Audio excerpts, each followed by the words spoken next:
I have a lot of people who want me to make a video about birds in the trap.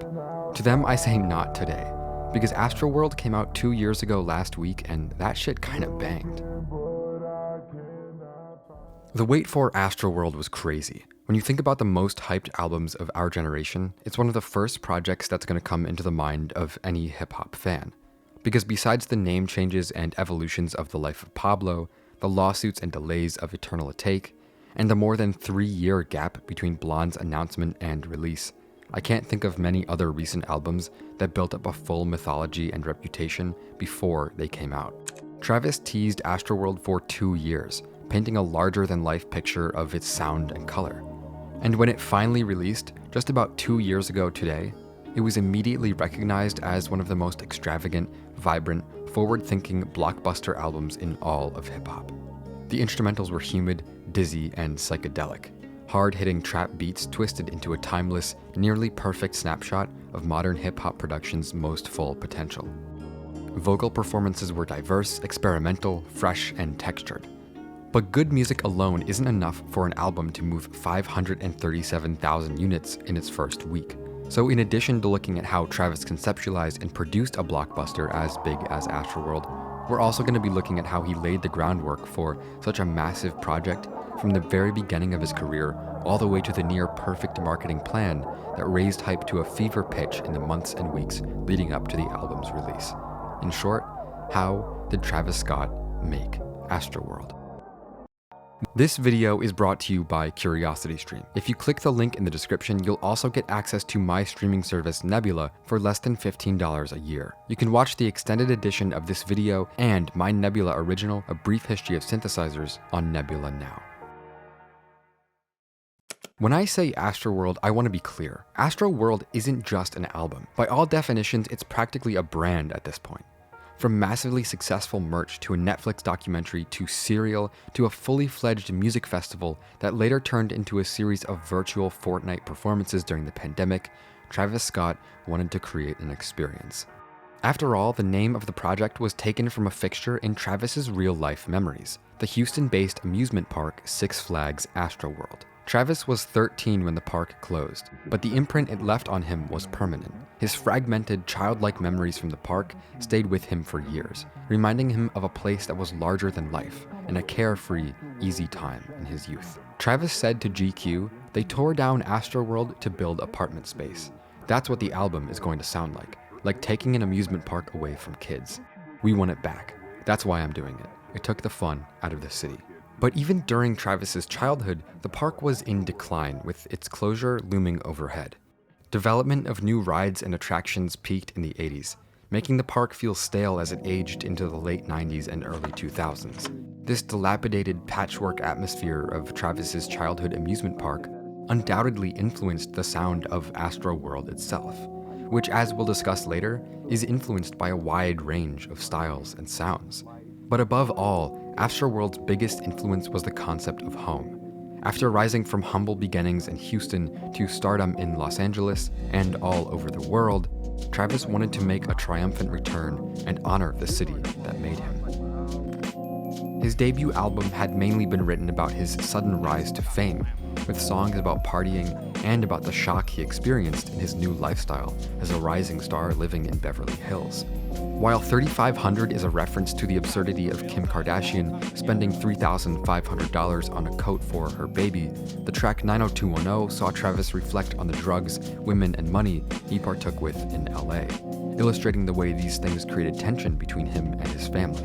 Other tracks on Rodeo like Oh My Dis Side and Apple Pie paint pictures of Travis's life in Texas. Days Before Rodeo did the same with tracks like Backyard, Basement Freestyle, Quintana Part 2, and Gray.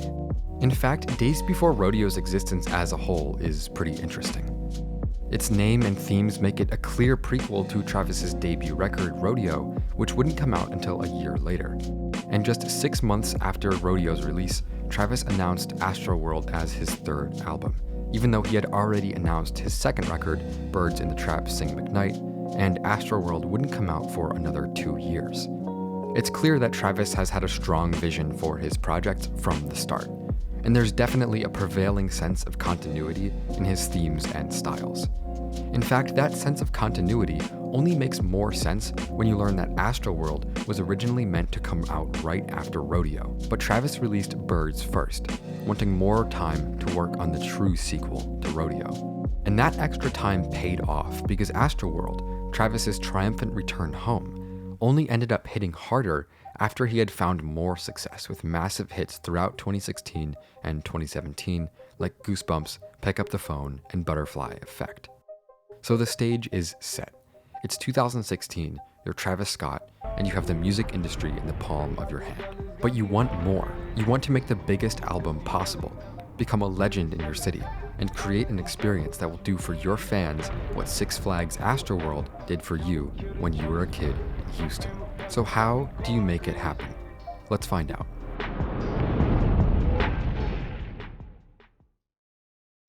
Travis Scott has never been one to work alone. Like many great musicians, he often acts more like an architect than a composer, deciding on the sound he wants to create and then finding someone who's an expert at creating that sound rather than trying to do everything by himself. Making music like this makes it possible to craft albums with better production, bigger, blockbuster sounds, and many more diverse styles. This is something that Travis learned from one of his biggest influences and earliest music mentors, Kanye West. Like Kanye, Travis is a gifted producer and often has producer credits on his own songs. Even though he might also rely on a wide variety of different producers to create different pieces of a song, he usually oversees what they're doing to make sure it fits his vision.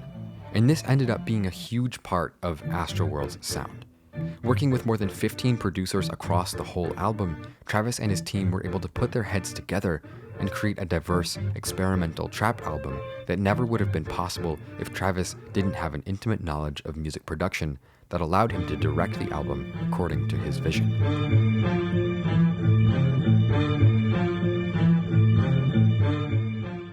And when I say experimental, of course I'm not trying to say that Travis was taking inspiration from harsh noise music or anything like that. And yes, that's a real thing.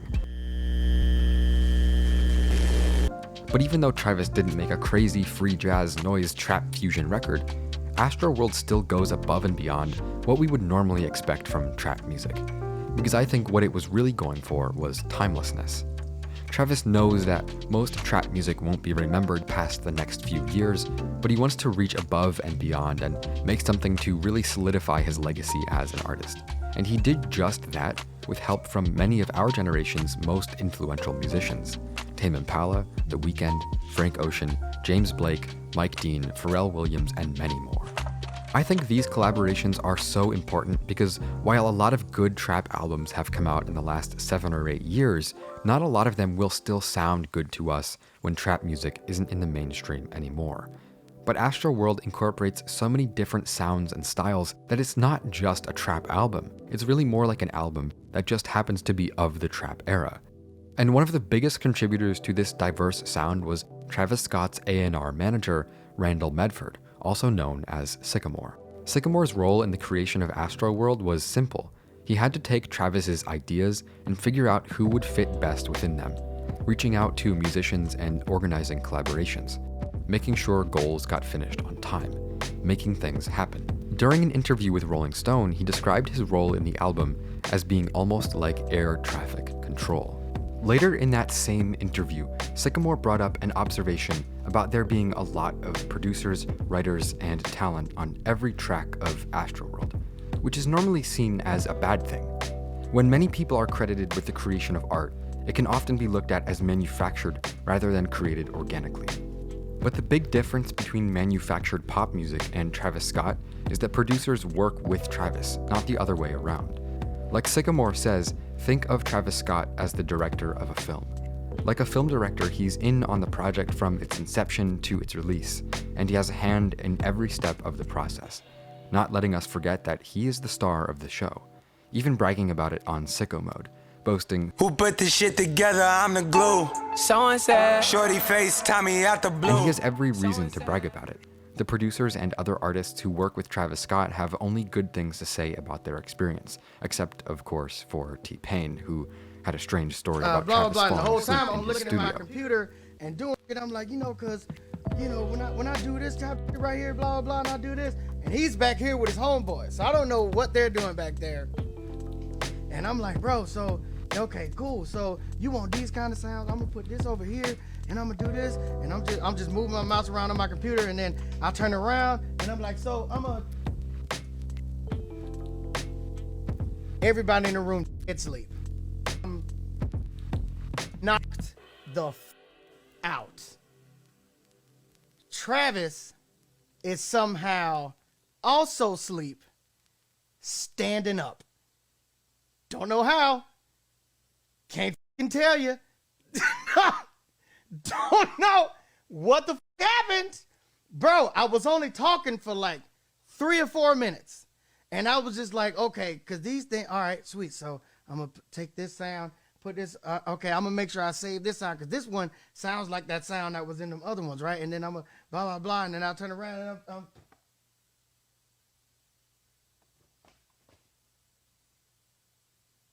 right, well, I guess I'm gonna just keep doing what I'm doing, man. But anyway, Sci-Hi the Prince, producer on Stargazing and fellow Good Music signed artist, says the fact that he knows what minds to put into the room is what makes him a great producer. But don't think that we're in there doing all the work.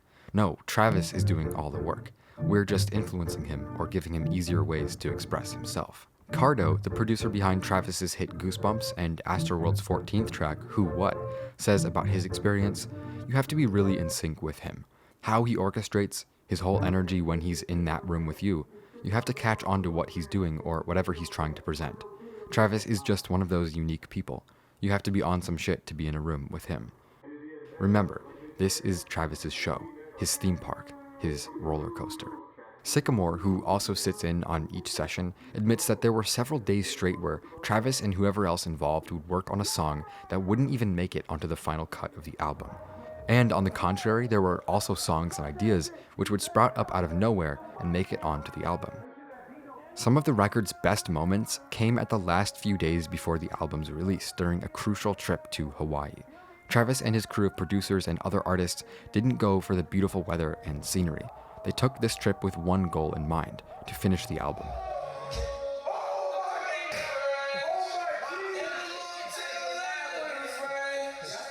The trip to Hawaii took place during the final 3 weeks leading up to the release date. The final versions of songs like Yosemite, Who, What, and No Bystanders are just some of the tracks that were completed during this trip. But they didn't just mix and master in Hawaii. The iconic Don Toliver feature on Can't Say was recorded in Hawaii as well, and that was also the first time Travis had ever met Don Toliver.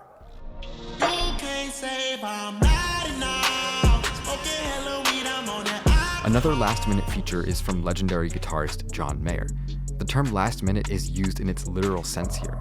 The album was set to release on a Friday, and Mayer came into the studio on the Tuesday and Wednesday of that week. He's credited on the tracks Wake Up, Astro Thunder, and Can't Say.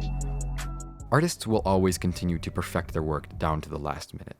Travis, along with the album's primary producer Mike Dean, reportedly continued making changes to the record until Thursday night, just hours before the official release. Marketing was a huge contributor to the success of AstroWorld as well. There's a great article by Anthony Baker on penbaker.com examining the success of AstroWorld's marketing campaign. For Houston recording artist Travis Scott, it was fitting, and part of a highly strategic marketing campaign, that he named his 2018 studio album AstroWorld as an homage to the famed theme park. With the album title selected, part 1 of the campaign was complete. Capture interest with provocativeness and by creating an emotional connection. Even for audiences outside of Houston, the AstroWorld name conjured up a feeling and belief that one is going to experience trust. Even for audiences outside of Houston, the AstroWorld name conjures up a feeling or belief that one is going to experience Travis Scott's world, which to some is highly appealing. With questions swirling and online commentary building, why name it AstroWorld? What does that mean? What is AstroWorld? Part 2 of the campaign was set in motion. Show what it looks like. With this, Travis leaned on a mix of digital and analog media to evoke a sense of nostalgia. Large-scale billboards lining the highways reminiscent of summer vacation road trips. Web banner ads saturating the internet. Promotional videos showcasing AstroWorld with a stylistic treatment of carousels and Ferris wheels, all helping to recreate his world and convey what it means to him. Part 3 of the campaign is where it got fun. Scott scattered giant gold-painted inflatable replicas of his likeness across Los Angeles, New York City, Atlanta, and Houston. He created an experience that replicated a theme park entrance. Each gold head was large enough to walk through and fun enough to inspire selfies on Twitter and Instagram. Even without the funhouse experience, it's just plain hard to ignore a giant gold head on top of a building. Anthony Baker continues. When the album released, Scott used the giant gold inflatable as the centerpiece for the album cover artwork. It debuted at number 1 on the Billboard 200 and spawned the hit single Sicko Mode, which he performed at the 53rd Super Bowl. The album itself generated interest, but the campaign truly made it into a conversation starter, and something people had to have. Further, Scott turned this interest into action by shifting into the role of an ambassador, lending support to Houston sports teams, donating to community causes, and representing Houston across the country. His deeds culminated in him receiving a key to the city of Houston from Mayor Sylvester Turner. In what may be the most lasting achievement of this campaign, Scott got Mayor Turner and the city thinking. Turner said, "Because of Scott, we want to bring another amusement park back to Houston. The city is currently in discussions with architects and developers who have an interest in making this vision a reality." After years of build-up, pushback release dates, and controversy, AstroWorld was finally unleashed to the world 2 years ago. The album clocked in almost 350 million streams in its first week, and all of its 17 tracks were featured in the US Billboard Hot 100, including Sicko Mode and Stargazing, both in the top 10. The album was featured on lists like Billboard's 100 Best Albums of the Decade, as well as both Rolling Stone and Complex's Album of the Year lists. And the Grammy goes to Invasion of Privacy, Cardi B. After not being nominated for a Grammy in 2016 for Birds, Travis wanted to go back and make an album that was undeniable, and AstroWorld was that undeniable record. Among great company like Mac Miller, Pusha T, and Nipsey Hussle, the Grammy Award was not going to be an easy one.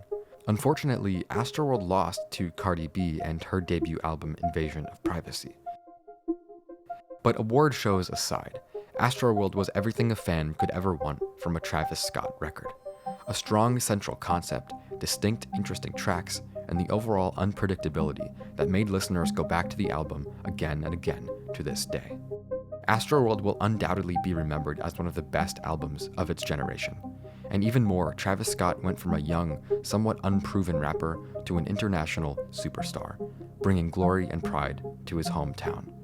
And none of it would have been possible without the inspiration he took from that strange, dilapidated amusement park in his childhood. The full version of this video is longer and better, but I can't put it on YouTube because of their outrageous copyright system. My last video about Travis Scott has over 1 million views, but it's only ever made me less than $150 in total. In short, it's hard being a creator when you don't control your own platform.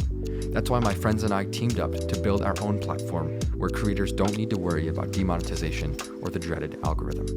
It's called Nebula, and we're thrilled to be partnering with CuriosityStream. Nebula is a place where creators can do what they do best, create. It's a place where we can both house our content ad-free and also experiment with original content and new series that probably wouldn't work on YouTube. In fact, if you liked this episode, the version that I put up on Nebula removes this ad entirely and replaces it with an extended version of the video. And due to popular demand, almost all of the videos I put up on Nebula are both ad-free and have an extended discussion. Nebula features lots of YouTube's top educational-ish creators, like our newest additions Adam Neely, Charles Cornell, Mary Spender, and tons of others. We also get to collaborate in many ways that wouldn't work on YouTube, like my own original, A Brief History of Synthesizers, where I explore the history of synthesizers in popular music. I'm very proud of it. You should go check it out. But what does this have to do with CuriosityStream? Well, as the go-to source for the best documentaries on the internet, they love educational content and educational creators. And we worked out a deal where if you sign up for CuriosityStream at the link in the description, not only will you get CuriosityStream, you'll also get a Nebula subscription for free. And to be clear, that Nebula subscription is not a trial. It's free for as long as you're a CuriosityStream member. And for a limited time, CuriosityStream is offering 26% off of all of their annual plans. 26% off is, by contract, the best deal you'll find anywhere. That's less than $15 a year for both CuriosityStream and Nebula. So since we've got to stay inside, we may as well be soothed by the voice of David Attenborough narrating tales about tiny hummingbirds, or join astronaut Chris Hadfield on a road trip through the universe. Or just watch me talk about synthesizers for 15 minutes straight. So if you click the link in the description, you'll get both CuriosityStream and Nebula for 26% off. Or you can go to curiositystream.com/Volksy. It's a great way to support this channel and educational content directly for just $14.79 per year. Just click the link in the description or go to curiositystream.com/Volksy. Clicking on the link really helps out this channel.